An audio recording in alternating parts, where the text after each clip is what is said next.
Merry Christmas, dear friend. Well, here we are on the second week of our Advent journey to Christmas, a spiritual journey. Last week, we started with our Advent wreaths, and we put a candle in there for hope, and we lit that candle. And this week, we put the second candle in and lit, and that is for peace. But this is not just a symbol of a wreath with candles. It is something that is happening inside of you, something that can be felt, something that can be experienced, something that can be lived. So you work the whole first week on building up hope on a firm foundation that you know that you're connected with God. And now this week, we work on peace. Like the old saying, peace begins with me. It does. It begins with me, and it begins with you, and it begins with each one of us. And as that peace lives in us and outpictures through us, and outpictures means that it's at the core of our soul, and then it is in our every action and reaction, then the world changes, right where we are and across the globe.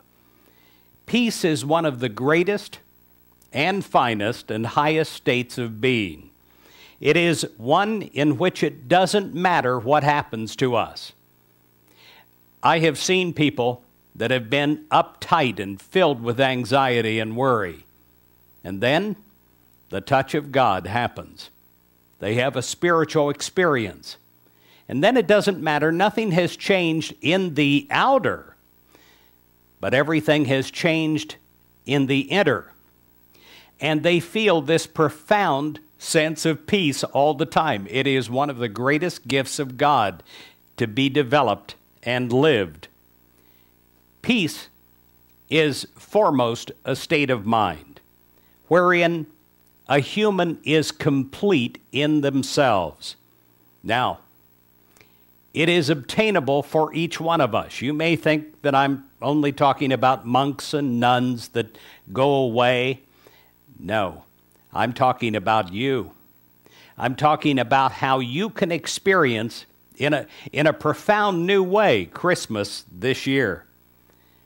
When a human becomes so much at one with God mind that they abide in a consciousness of oneness with God, then they enter into an eternal peace without end that absolutely knows it is finished, that I've got it now, and I'm going to live it now and experience it in my daily life. There is sure, my friend, to be a repetition of war and peace and plenty and famine, good times and depression, until we take control. We have to take control of this mind up here and turn it away from the sense human being that lives in their five senses only to the spiritual human being.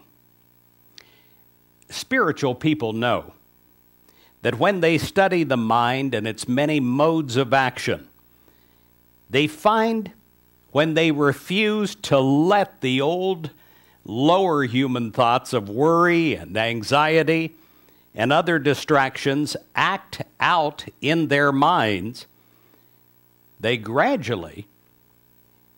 establish an inner quietness.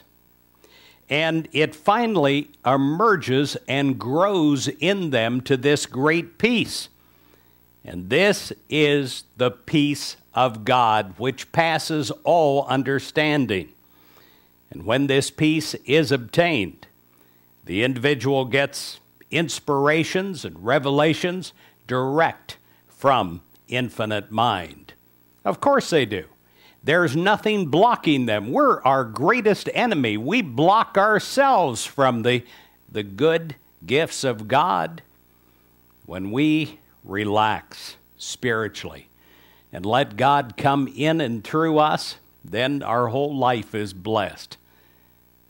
It is our prayer this week that your life is blessed with eternal peace living inside of you as you.